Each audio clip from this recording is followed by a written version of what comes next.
ये क्वेश्चन आपका एक्सरसाइज 8.2 है। देखिए क्वेश्चन क्या कह रहा है, a parallel plate capacitor made of circular plate. यहां पे हमारे पास ये पैरेलल प्लेट कैपेसिटर है which is made of circular plate, each of radius 6 centimetre. तो यहां पे जो ये सर्कुलर प्लेट है ना, इसका रेडियस हमें कितना दे रखा है, 6 सेंटीमीटर। तो इसे अगर मैं मीटर में डिवाइड करता हूं तो ये 6/100 हो जाएगा। इसे मैं लिख सकता हूं 6 into 10⁻⁻2 metre. Has a capacitance, ये जो कैपेसिटर है इसका कैपेसिटेंस भी हमें गिवन है 100 पिको फैराड।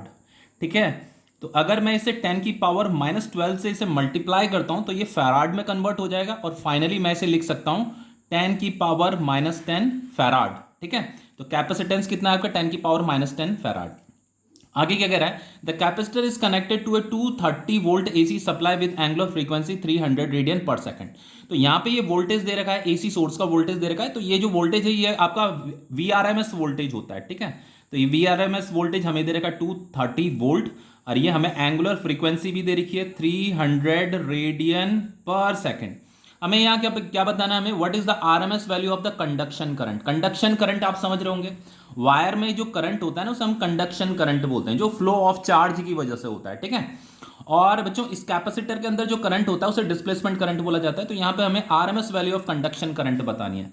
तो आरएमएस करंट का फॉर्मूला क्या होता है, देखो इसके लिए आपको प्रीवियस चैप्टर की नॉलेज होनी चाहिए। ठीक है, आरएमएस करंट होता है आपका V R M S divided by X सी।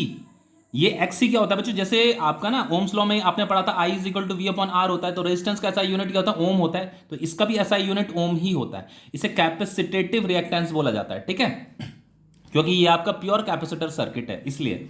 तो यहां पे हो जाएगा आपका I R M S is equal to V R M S divided by X C का जो फॉर्मूला होता है 1/ओमेगा सी होता है। तो I R M S is equal to V R M S और ये ओमेगा सी ऊपर चला जाएगा, ओमेगा इंटू सी। अब हमें जस्ट यहां पे क्या करना है, इस फॉर्मूले में वैल्यू पुट करना है, बाकी कुछ नहीं करना।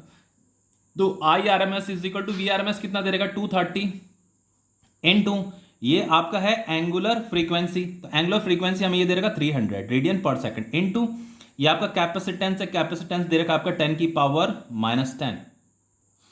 अब देखिए इसे हम लिख सकते हैं 3 3 जा 9, 3 2 जा 6, ये 3 जीरो भी यहां पे आएंगे और ये इंटू 10⁻⁻10। और फाइनली मैं इसे लिख सकता हूं, देखो इसे मैं ऐसे लिख सकता हूं 6.9 इंटू 10⁻4 लिख सकता हूं इंटू 10⁻⁻10 एम्पियर। तो ये आई आर एम एस जो करंट आ रहा है वो आ रहा है आपका 6.9 इंटू 10⁻⁻6 एम्पियर। अब देखो एक चीज बताता हूं मैं आपको, 1 माइक्रो एम्पियर जो होता है आपका 10⁻⁻6 एम्पियर के बराबर होता है। तो ये जो आपका 10⁻⁻6 एम्पियर है ये 1 माइक्रो एम्पियर के बराबर है। ठीक है, तो फाइनली हम इसे लिख सकते हैं 6.9 माइक्रो एम्पियर। तो माइक्रो एम्पियर में आपका करंट इतना है और एम्पियर में आपका करंट इतना है 6.9 इंटू 10⁻⁻6 एम्पियर। ठीक है, देखिए यहां पे नेक्स्ट पार्ट क्या कह रहा है, ये बी वाला, is the conduction current equal to the displacement current. तो बच्चों हमेशा याद रखना, देखो इसके अंदर जो दो कैपेसिटर प्लेट के बीच में जो करंट होता है उसे हम डिस्प्लेसमेंट करंट बोलते हैं, वायर में जो करंट होता है उसे कंडक्शन करंट बोलते हैं। तो हमेशा याद रखना कंडक्शन करंट और डिस्प्लेसमेंट करंट हमेशा इक्वल होते हैं। ठीक है, तो आंसर में आपको यही लिखना है, yes conduction current is equal to the displacement current. ये है आपका whether conduction current is a steady which is DC और एसी। आपका जो कंडक्शन करंट मतलब जो वायर में करंट होता है उसे कंडक्शन करंट बोलते हैं। कंडक्शन करंट चाहे आपका डायरेक्ट करंट है चाहे अल्टरनेटिंग करंट है, हमेशा आपका डिस्प्लेसमेंट करंट कंडक्शन करंट के ही इक्वल होगा। मतलब जिस इंस्टेंट में आपका कंडक्शन करंट जो होगा ना वही आपका डिस्प्लेसमेंट करंट भी होगा। ठीक है, अब देखो इसे प्रूफ भी कर लेते हैं। देखो कैसे इसे प्रूफ करेंगे, जैसे आपका डिस्प्लेसमेंट करंट का जो फॉर्मूला होता है वो क्या होता है आपका एप्सिलॉन नॉट और rate of change of electric flux.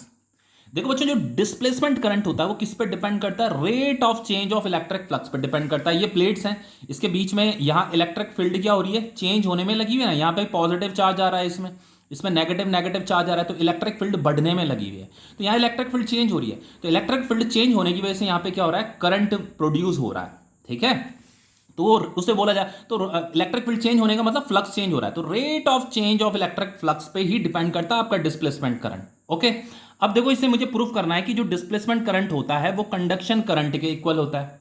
तो देखो सबसे पहली बात, ये आपका क्या है, ये आपका इलेक्ट्रिक फ्लक्स है। तो इलेक्ट्रिक फ्लक्स का फॉर्मूला क्या होता है, वो होता है E इंटू ए।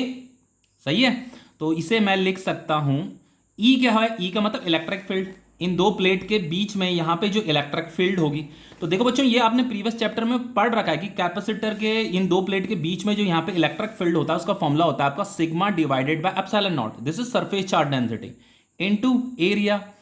तो ये आपका electric flux is equal to, ये सरफेस चार्ज डेंसिटी का जो फॉर्मूला होता है वो होता है आपका क्यू अपॉन ए। यहाँ पे लिख देता हूँ, सरफेस चार्ज डेंसिटी होता है आपका क्यू अपॉन एरिया। एरिया क्या है? इस प्लेट का एरिया, ठीक है। तो यहाँ पे इसकी जगह में क्यू अपॉन ए आ जाएगा, ये एप्सिलॉन नॉट भी आएगा और ये ए भी आएगा, तो ये एरिया से एरिया कट गया। तो जो आपका इलेक्ट्रिक फ्लक्स है वो कितना आ रहा है? क्यू अपॉन एप्सिलॉन नॉट आ रहा है। तो यहाँ पे मैं उसे पुट कर रहा हूँ, ठीक है। ये displacement current is equal to epsilon naught, ये डी बाई डी टी, और ये इलेक्ट्रिक फ्लक्स का फॉर्मूला ये बन गया हमारा क्यू अपॉन एप्सिलॉन नॉट। तो इसे लिख दो क्यू अपॉन एप्सिलॉन नॉट, ठीक है। तो ये displacement current is equal to epsilon naught, और ये भी कांस्टेंट है आपका, तो ये डी बाई डी टी से बाहर आ जाएगा, ठीक है। तो यहां बचा आपका D Q by D T, तो ये तो आपका कट जाएगा। तो ये displacement current is equal to क्या आ गया? D Q by D T का मतलब क्या होता है? Rate of flow of charge. Charge के फ्लो होने की वजह से जो करंट होता है उस करंट की बात कर रहे हैं हम। तो D Q by D T क्या होता है? आपका करंट ही होता है। तो फ्लो, चार्ज के फ्लो होने की वजह से जो करंट होता है ना उसे कंडक्शन करंट बोलते हैं। और चार्ज कहाँ फ्लो करता है? वायर में फ्लो करता है। बच्चों इन दो प्लेट के बीच में कोई चार्ज फ्लो नहीं होता है, यहाँ सिर्फ इलेक्ट्रिक फील्ड होती है, और इलेक्ट्रिक फील्ड के चेंज होने की वजह से यहाँ पे डिस्प्लेसमेंट करंट बनता है, ठीक है। इतना आपको पता होगा। तो डिस्प्लेसमेंट करंट जो यहां अंदर जो डिस्प्लेसमेंट करंट होता है वो चार्ज के फ्लो होने की वजह से नहीं होता है। यहां पे ऐसे मत समझ लेना कि चार्ज यहां से यहां फ्लो कर रहा है, नहीं, चार्ज तो यहां पे फ्लो कर रहा है। तो यहां पे देखो, यहां पे ये आया D Q by D T, आपका rate of flow of charge है। तो rate of flow of charge कहां पे होता है? वायर में होता है, और वायर में जो करंट होता है उसी को हम कंडक्शन करंट बोलते हैं, ठीक है। तो यहां पे ये प्रूफ हो गया कि डिस्प्लेसमेंट करंट किसके इक्वल है? कंडक्शन करंट के इक्वल है। यही हमें यहां पे प्रूफ भी करना था, is the conduction current equal to the displacement current. अब देखिए नेक्स्ट है यहाँ पे हमसे पूछ रहा है determine the amplitude of magnetic field at a point 3 centimetre from the axis between the plate. सबसे पहले एम्पलीट्यूड ऑफ मैग्नेटिक फील्ड का मतलब हमें peak value of magnetic field बताना है। तो वो ये क्या कह रहा है कि जैसे ये प्लेट है आपकी, तो ये आपकी एक्सिस होती है, तो एक्सिस से आर डिस्टेंस दूर, आर कितना दे रखा है? 3 सेंटीमीटर दे रखा है।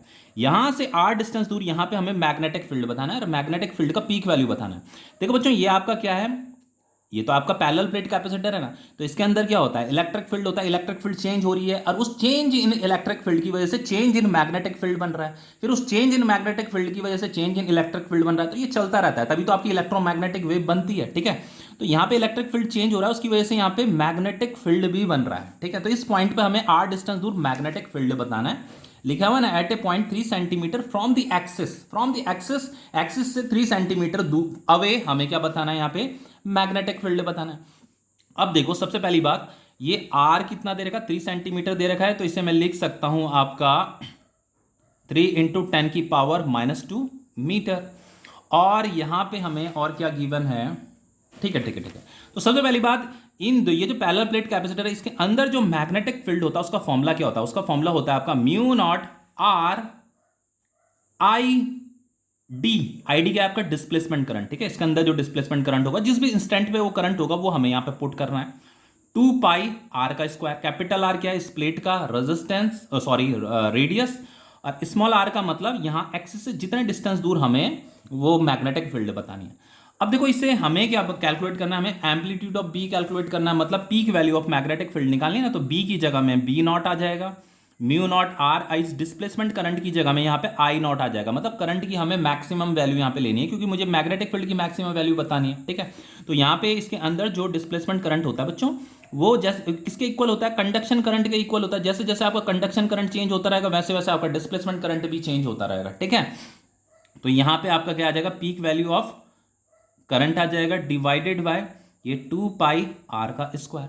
अब हमें जस्ट यहाँ पे वैल्यू पुट करनी है। ये जो कैपिटल आर है इसका रेडियस है, ठीक है। तो कैपिटल आर हमें कितना दे रखा था? कैपिटल आर आपका 6 सेंटीमीटर था, जो कि पहले यहाँ पे दे रखा था ना, ये 6 सेंटीमीटर। तो इसे लिख सकते हैं हम 6 इंटू 10 की पावर -2 मीटर। देखो वैल्यू पुट कर लेते हैं यहाँ पे, ठीक है। तो सबसे पहली बात देखो ऐसे करते हैं, ये जो पीक वैल्यू ऑफ करंट है ये भी हमारे पास नहीं है, तो इसे भी हमें कैलकुलेट करना पड़ेगा। इसे कैसे कैलकुलेट करेंगे? देखो IRMS क्या होता है आपका? IRMS होता है peak value of current divided by 2। तो मैं इसे लिख सकता हूं I naught is equal to IRMS into √2, ठीक है। तो यहां पे हो जाएगा आपका B naught is equal to mu naught R, ये I नॉट की जगह में ये आ जाएगा आपका IRMS into √2 divided by 2 pi R का स्क्वायर। अब देखो वैल्यू पुट कर लेते हैं, B naught is equal to mu naught कितना होता है, म्यू नॉट की जो वैल्यू होती है वो होती है आपकी 4 पाई इंटू 10 की पावर -7, ठीक है। स्मॉल आर दे रखा है आपका 3 इंटू 10 की पावर -2।